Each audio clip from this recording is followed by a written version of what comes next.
নমস্কার। আজ 19শে মে 1961 সালে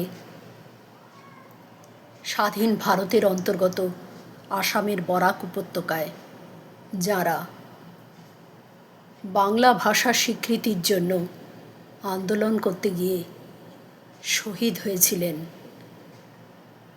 তাঁদের প্রতি আমার সশ্রদ্ধ প্রণাম। কবি ধ্রুবজ্যোতি ঘোষের লেখা এক অহংকারের জন্মদিন কবিতাটি পাঠ করছি। 19শে মে 19শে মে স্মৃতির দরজায় কড়া নাড়ে না কেউ, আরেকটা অনাহুত দিন, আরেকটা ভুলে যাওয়ার দিন। কেউ মনে রাখেনি, কেউ কথা রাখেনি। নিজের ভাষাকে ভালোবেসে 11টি তাজা প্রতিবাদ বুলেটকে করেছিল এদিন আলিঙ্গন। আজও বরাকে দু জানুতে শিউরে ওঠে রক্তের আলিম্পন।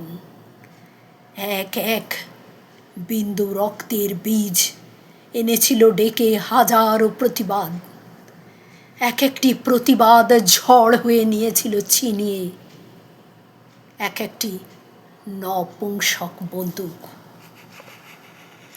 শুধু বাংলা মার আঁচল ছোঁয়ার জন্য, শুধু বাংলা অক্ষরমালা ঋণ শোধের জন্য, শুধু একটা ভাষার অহংকারকে বাঁচিয়ে রাখার জন্য, শুধু একটা রক্তার্জিত অধিকারের জন্য জন্ম নিল 19শে মের স্বাধীনতা দিবস।